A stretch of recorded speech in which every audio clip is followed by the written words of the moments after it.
Hey everyone, Aaron here from AutoPot.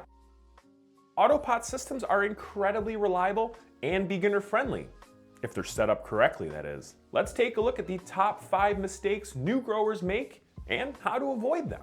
Number 1 is not using properly blended substrate, or even skipping a drainage layer altogether. You always want a well-aerated substrate, something blended with perlite or clay pebbles even.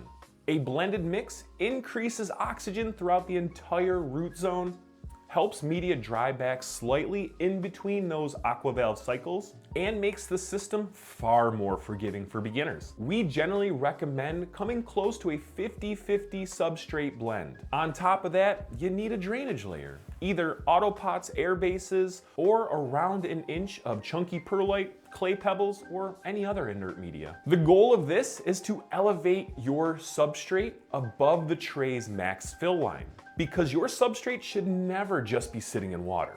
Think of it this way. Your roots grow right down into that drainage layer, then they make direct contact with that water, and the water feeds the roots, not the drainage layer. Mistake number 2 is feeding AutoPot like it's drained to waste or hand watered. When it comes to nutrient strength, AutoPot should be treated more like a hydroponic system. Plant metabolic growth rates are very similar from AutoPot to hydro, and a lighter feed always works better. Veg should be around 700 ppm and below, whereas your bloom should be around closer to 1100 ppm and below. If you're coming from drain to waste, you're gonna have to remember to dial it back.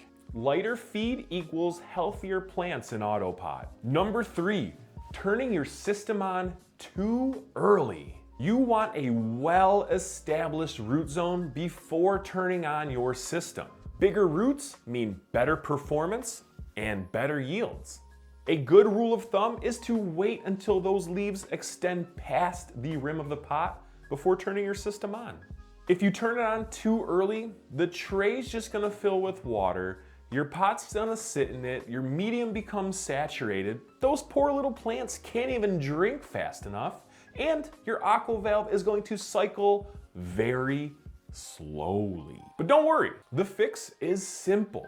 Just turn the system off, hand water that plant until it gets bigger, and then turn the system on when it's ready. Mistake number 4 is not watching your system when you first turn it on. You should always watch the first fill. And that's because there are some common mistakes that happen just in that moment. Some common things people miss are their aquavalves not being fully locked in, some of the silicone seals popping out, or tubing and fittings not fully seated. The best practice is simple. Turn the system on, hang out with it for a little bit, make sure that it's properly filling up cleanly and there's no leaks. Number 5 is using an air pump that is just too powerful for your AirDomes. Each AirDome only needs 15 gallons per hour. So if you're rocking a 4-pot system, you only need an air pump that's capable of around 60 gallons per hour. And if you're sitting there thinking, well, what happens if the pump is too strong? Well, you're in for a bunch of problems because that air is gonna blow back into the tray, create bubbles or currents, probably rock your aquavalves and release some of those floats, break that vacuum seal, and then your tray is never gonna drain. So if your aquavalve never drains, 9 times out of 10, your air pump is just too oversized. Use an adjustable pump and just dial it down. The goal is a slow and steady stream of air while the lights are on, and you don't need more than that. If you're able to avoid these 5 mistakes, you're gonna have a smoother run, healthier plants, and just better results with your AutoPot system. Make sure you subscribe to the AutoPot YouTube channel so you can keep up on all the best AutoPot tips, grow guides, and setup advice. And as always, happy growing.